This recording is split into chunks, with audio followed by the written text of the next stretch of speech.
नमस्कार दोस्तों, primary education में एक बार फिर से हम आपके लिए वीडियो लेके आए हैं। यह जो वीडियो है दोस्तों, ये आकार से संबंधित वीडियो है। इसमें हम आपको आकार के बारे में बताए देंगे। जैसे कि यह आपको दिख रहा है, यहाँ पे दिया गया है आकार, यानी कि ये जो दिखाई दे रहे हैं ये चित्र किस टाइप के बने हुए हैं, इसको क्या बोलते हैं, इसके बारे में हम आपको बताएंगे। तो यह जो गोल आकार बना हुआ है इसको हम वृत्त भी कहते हैं, चक्र भी कहते हैं। क्या कहते हैं? वृत्त या चक्र कहते हैं। इसी तरीके से हमारा दूसरा जो आकार आ गया, इसको हम शंकु कहते हैं। ये जो आकृति बनी हुई है इस टाइप से, इसे हम क्या कहते हैं? शंकु कहते हैं। तो इस चित्र को, इसके आकार को हम क्या नाम देंगे? शंकु। इस तरीके से आपको याद रखना है कि इसको क्या बोला जाता है? शंकु कहा जाता है। आगे देखिए, यह जो बना हुआ, यह घन बना हुआ, इस तरीके से जो बना हुआ आता है, इसमें जो आकृति दी गई है यह किसकी आकृति दी गई है? तो यह घन क्षेत्र की आकृति दी गई है। इसके बाद में हम नेक्स्ट देखेंगे, ये बेलनाकार दिया गया है। ये इस तरीके से बना हुआ आता है। जो बेलन आप जो रोटी बनाने के लिए जो तुम्हारी मम्मी यूज़ करती है वह इसी तरीके से यूज़ करती है। इसमें जैसे इस तरीके से बेलन बना हुआ आता है, इसलिए इसको कौन सा आकार कहा गया है? बेलनाकार। इसको क्या नाम दिया गया है? बेलनाकार। इसके बाद में नेक्स्ट ये नायक दिया गया है। इस तरीके से जो आकृति बनती है इसे क्या कहा जाता है? नायक कहा जाता है।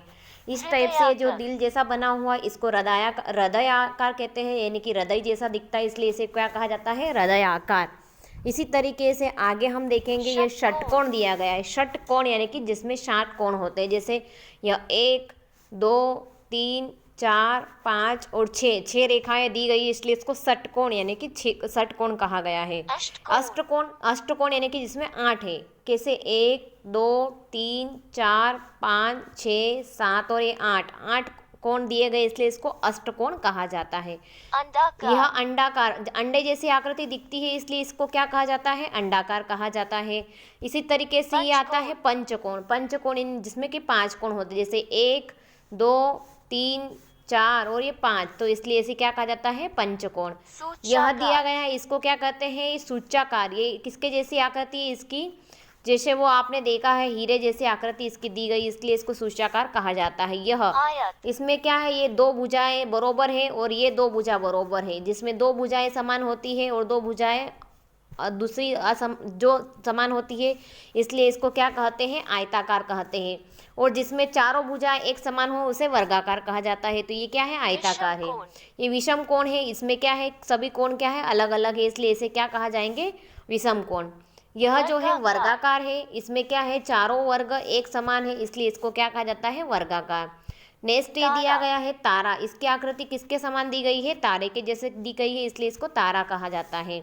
इसी तरीके से यह जो दिया गया है इसमें त्रिकोण है। त्रिकोण यानी कि 1, 2 और 3 भुजाएं जिसमें होती है उसे त्रिकोण या त्रिभुज भी कहा जाता है। इसी तरीके से यह क्या है? अर्धचक्र है, जिसमें आधा ही कोण, आधा चक्र बना हुआ, आधा चंद्रमा बना हुआ, इसलिए इसको क्या कहा जाता है? अर्धचक्र कहा जाता है। दोस्तों, इसी तरीके से हम आपके लिए नई नई वीडियो लेके आएंगे। इसी तरीके से आकार जैसे संबंधित वीडियो लेके आए, इसी तरीके से हम नेक्स्ट में आपको और जीके फैक्ट लेके आएंगे। तो दोस्तों, यदि आप हमारे चैनल पर नए हो और हमारे चैनल अच्छा लगे, आपको समझाने का तरीका अच्छा लगे, तो प्लीज़ हमारे चैनल को लाइक कीजिएगा, सब्सक्राइब कीजिएगा, अपने दोस्तों के साथ शेयर कीजिएगा। जय हिंद, जय भारत।